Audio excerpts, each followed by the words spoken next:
A classic 1976 arcade game, Breakout would make its way to the Atari 2600 2 years later.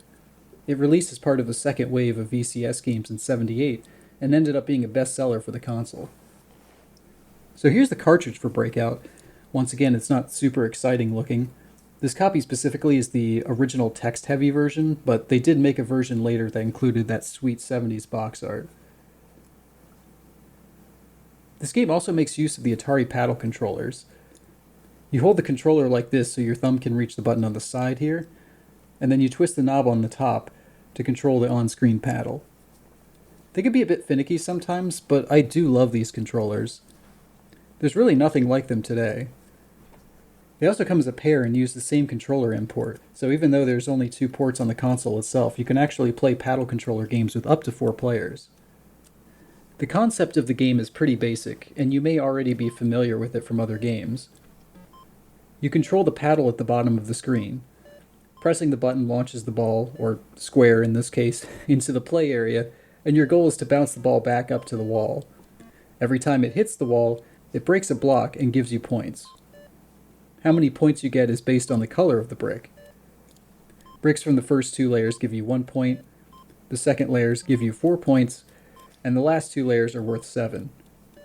Your goal is to get rid of every block from the wall, at which point a new wall appears and the game continues until you run out of extra balls.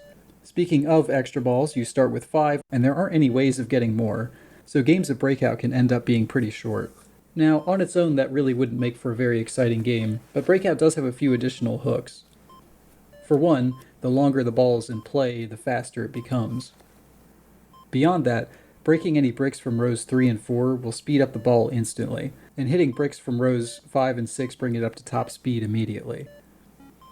If you manage to make a gap in the wall, you can send your ball up to the top of the screen, which causes it to bounce off the top, scoring big points and making some very satisfying Atari noises. The thing is, though, hitting the solid gray wall in the back will shrink your paddle, making it harder to return the ball. And it's really these mechanics that make the game so addictive. I always seem to forget just how much I enjoy Breakout until I pick it up and start playing it again. I ended up getting more gameplay footage for this video than I needed, simply because I kept wanting to play just one more game.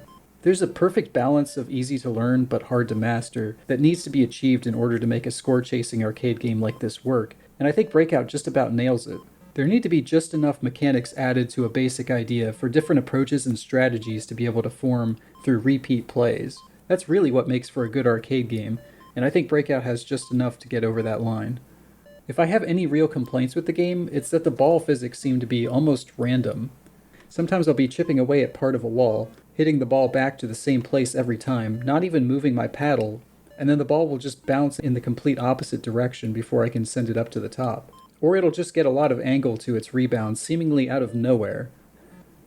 I do feel kind of bad complaining about it, both considering the age and the hardware it's running on, but when a weird bounce ends with you losing a life, it can be hard to ignore. It almost feels like there's some kind of a pattern to the angle for how the ball bounces, but it never seems quite consistent enough for me to really tell.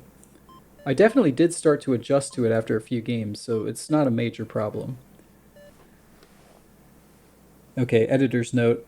I looked through the manual again and came across a section in the back under playing tips. It says here, the paddle is divided into 5 sections. Note that the ball bounces off each section at progressively smaller angles after the 3rd, 7th, and 11th hit. After the 12th hit, the angle returns to its original size. So there you go, there is apparently some pattern to this. The bigger issue I have with it is when you get down to the last few blocks left. With no way to accurately get the ball to where you need it to go, games can tend to end with you getting frustrated, hoping against all hope that the ball will eventually happen to find its way into the path of a remaining brick. Sometimes it just keeps bouncing in the same patterns, no matter where on the paddle it hits, managing to miss the last brick again and again. Just hit something. Now I could keep going on about this issue, but that would be ignoring the next couple of game variations. Game 2 introduces the steerable ball. Whenever the ball hits the paddle, you're now able to steer it until it hits a brick. It looks and feels a bit clunky to pull off, especially since it means that your paddle has to be moving as well, but it's an absolute godsend once you're down to the last few bricks. It definitely takes some getting used to, but I still think this is my favorite version. The third game swaps out the steerable ball mechanic for the ability to catch the ball on your paddle. This is done by holding down the button when the ball hits the paddle. Once you release the button, the ball launches back up from the bottom of the screen. I find myself wanting to like this mode more than I do. Now, once again, given the age and the platform, I do know it would be too much to ask for an arrow indicating which way it's going to launch, but such a feature would make this mechanic significantly better. As is, its usability is limited due to the aforementioned wonky ball physics. The number of times I would catch the ball, move over to the right spot to set up a shot, then release it only to have it go in the complete opposite direction was too many to count. Having said that, it certainly helps give you something to do when trying to get rid of those infamous final bricks. The fourth variation is Invisible Breakout. And if there's one thing the Atari 2600 does best, it's not rendering things, so this really plays into its strengths.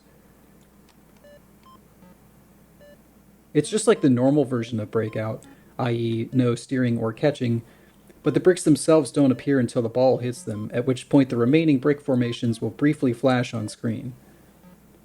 And when I say briefly, I do mean briefly. I actually found it to be somewhat disorienting when it happened. I was already not great at this mode, and the constant flashing didn't help. The next 4 modes are a repeat of the first 4 modes, but timed. A timer now replaces the point system entirely, and your goal is to see how quickly you can destroy a wall. I messed around with these modes for a bit, but I didn't find them to be nearly as enjoyable.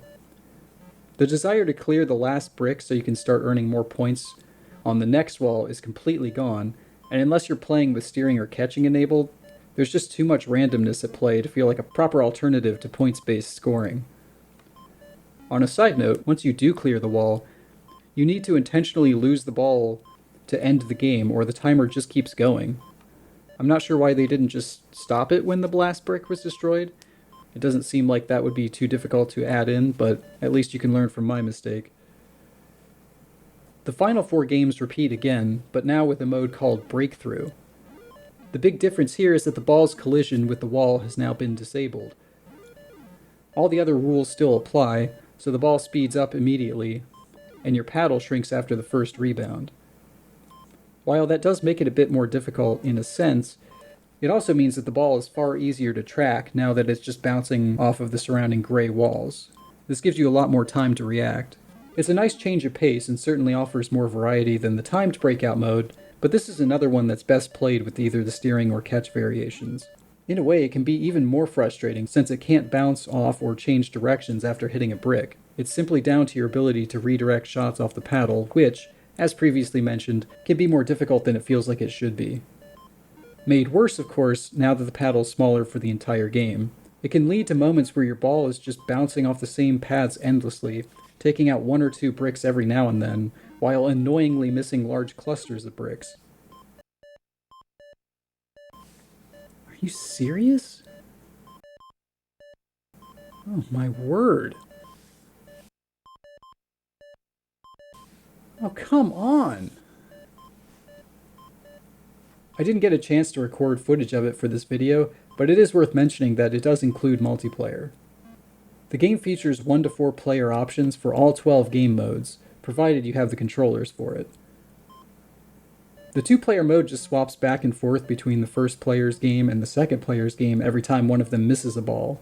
The goal is obviously to get a higher score than your opponent.